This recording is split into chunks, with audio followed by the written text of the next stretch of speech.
नमस्ते दोस्तों, आपका स्वागत है अपने 10th के इस नए वीडियो में। आज की इस वीडियो में मैं बात करने वाला हूं उन स्टूडेंट के बारे में जो सेशन 2023 से 27 के बीच में ग्रेजुएशन का एडमिशन लिए हैं। तो सेशन 2023 से 27 वाले स्टूडेंट को बहुत सारे डाउट्स हैं। सेमेस्टर सिस्टम क्या है, ग्रेडिंग कैसे होगा, मार्क्स कैसे होगा, एग्जाम कैसे होगा, ये वोकेशनल सब्जेक्ट क्या है, स्वच्छता अभियान वाला सब्जेक्ट क्या है, स्किल इंडिया, ये सब क्या है। तो इस सब के बारे में बात करने की ज़रूरत है, अवेयरनेस फैलाने की ज़रूरत है, क्योंकि ये ना आपके भैया, चाचा, दादा कोई नहीं बताएंगे, क्योंकि ये नियम ही पहली बार लागू हुआ है।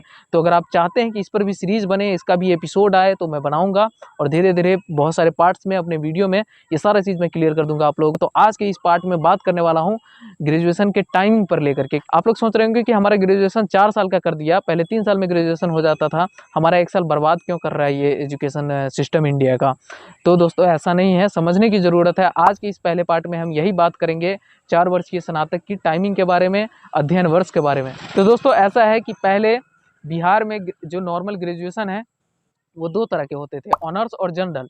तो जिनको नहीं पता है, ज़्यादातर लोग ऑनर्स ही सुनते होंगे। इंटर या 12th पास करने के बाद हम इकोनॉमिक्स ऑनर्स लिए हैं, हम मैथ ऑनर्स लिए हैं, हम जियोग्राफी ऑनर्स लिए हैं, हम हिस्ट्री ऑनर्स लिए हैं, हम हिंदी ऑनर्स लिए हैं। जनरल भी सब्जेक्ट होता है। तो अब इस नए एजुकेशन सिस्टम में यानी 4 साल वाले में क्या किया है कि ये जो ऑनर्स और जनरल वाले सिस्टम को ख़त्म कर दिया है। सिर्फ एक मेन सब्जेक्ट जो है, प्रिंसिपल सब्जेक्ट, उसको रखा गया है। यदि आप मान लीजिए 12th करते हैं और ग्रेजुएशन में कुछ जो मेन विषय आपको रखने को बोला जाएगा, अगर आप मेन विषय रखते हैं, मान लीजिए हिस्ट्री रखते हैं, तो आपका जो ग्रेजुएशन हुआ हिस्ट्री विषय के साथ हुआ। तो ये सिस्टम हो गया, ऑनर्स और जनरल वाला सिस्टम खत्म हो गया। उसके बाद 4 साल जो है ना, ये 4 साल एक्चुअली है नहीं। अब समझिए, आपको बताते हैं। पहले क्या होता था कि इंटर के बाद 3 साल का ग्रेजुएशन होता था, यानी बीए, बीएससी, बीकॉम। उसके बाद 2 साल का पोस्ट ग्रेजुएशन यानी एमए, एमएससी, एमकॉम। ठीक है, तो 5 साल लगते थे इंटर से एमए करने में। अभी भी 5 साल लगेंगे इंटर से एमए करने में। 4 साल ग्रेजुएशन और 1 साल पोस्ट ग्रेजुएशन, यानी कि 4 साल बीए, बीएससी, बीकॉम और 1 साल एमए, एमएससी, एमकॉम। समझ गए? तो अभी भी 5 साल लगेंगे। अब ग्रेजुएशन में 1 साल बढ़ा दिया, तो पोस्ट ग्रेजुएशन में नए शिक्षा नीति में क्या कर दिया है, 1 साल कमा दिया है।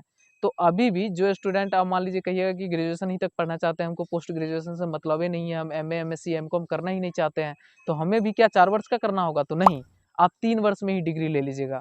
और डिग्री उतनी ही वैल्यूएबल होगी जितना 4 वर्ष वाले बंदे का डिग्री वैल्यूएबल होगा। ठीक है, तो आप भी ग्रेजुएट ही कहलाइएगा और 4 वर्ष का बंदा जो पढ़ेगा वो भी ग्रेजुएट ही कहलाएगा।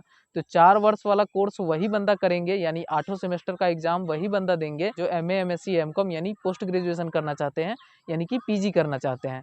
जो सिर्फ ग्रेजुएशन तक पढ़ना चाहते हैं, 3 साल का ही परीक्षा दे करके अपना डिग्री ले सकते हैं। तो ग्रेजुएशन अभी भी 3 साल का ही है। ये अपने दिमाग में ये बात बैठा लीजिए, आप तय कर लीजिए कि आपको ग्रेजुएशन तक पढ़ना है या पोस्ट ग्रेजुएशन तक पढ़ना है। आप ग्रेजुएशन तक पढ़ते हैं तो आपको 3 साल के बाद ही, यानी 6 सेमेस्टर के एग्जाम के बाद ही डिग्री मिल जाएगा। आप अपने कॉलेज में कहिएगा कि हमें आगे नहीं करना है, तो आपको मिल जाएगा। ठीक है, और जो बंदा पोस्ट ग्रेजुएशन करना चाहेंगे उसको 4 साल लगेंगे। तो अभी भी टाइमिंग को लेकर तो सस्पेंस खत्म हो गया होगा आप लोगों को कि अभी भी 3 साल का ग्रेजुएशन है। अगर आप पोस्ट ग्रेजुएशन करना चाहते हैं तो 4 साल का हो जाएगा ग्रेजुएशन। यानी पहले भी इंटर से पोस्ट ग्रेजुएशन करने में 5 साल लगते थे, अब भी इंटर से पोस्ट ग्रेजुएशन करने में 5 साल ही लगेंगे। सेकेंड बात है, सेमेस्टर क्या है? तो सेमेस्टर देसी भाषा में समझोगे ना तो बता दूं, 6 परीक्षा समझो। समझो, सेमेस्टर जनरली 6 महीने का होता है। आपको पता होगा कि एक साल में 12 महीने होते हैं, तो एक साल में कितने सेमेस्टर हो जाएंगे? 2 सेमेस्टर, 6 महीने का 2 सेमेस्टर। तो सेमेस्टर मतलब 6 परीक्षा। तो 2023 से 27 वाले को एक दिक्कत ये है कि उसको हर 6 महीने पर परीक्षा देना होगा। पहले क्या होता था, डिग्री में लोग सालाना परीक्षा देते थे, लेकिन अब हर 6 महीने पे परीक्षा देंगे। तो ये थोड़ा परेशानी का सबब है, इसलिए आप लोग थोड़ा पढ़ाई पर ध्यान दीजिए। वैसे भी पढ़ाई का व्यवस्था जो था बहुत गिर चुका था, बहुत दिन से चला आ रहा था। 1986 का शिक्षा नीति था अपना, 2020 में नया लागू हुआ है। उसी नया शिक्षा नीति में कहा गया है कि अब सेमेस्टर एग्जाम देने होंगे ग्रेजुएशन के बच्चों को भी। समझ गए? यानी कि एग्जाम 6 महीने पर होगा। तो आज की इस वीडियो में हम टाइमिंग, 4 साल, 3 साल और सेमेस्टर पर बात किए हैं। आगे आने वाले वीडियो में हम सब्जेक्ट सिलेक्शन, मार्क्स कैसे मिलेंगे, फेल पास कैसे हो गए, प्रमोटेड हो गए कैसे हो गए, बीच में पढ़ाई कैसे छोड़ सकते हो, फिर पढ़ाई छोड़ करके ज्वाइन कैसे कर सकते हो, इन सब चीज़ों पर बात करेंगे। तो हमारे चैनल पर नए हो तो चैनल को सब्सक्राइब कर लो, और वीडियो पसंद आई है तो लाइक ही कर दो। और हमारे व्हाट्सएप ग्रुप से जुड़ना चाहते हो तो वीडियो के डिस्क्रिप्शन में व्हाट्सएप ग्रुप का लिंक है, वहाँ जाकर ज्वाइन कर लो। वहाँ सबसे पहले अपडेट मिलेंगे।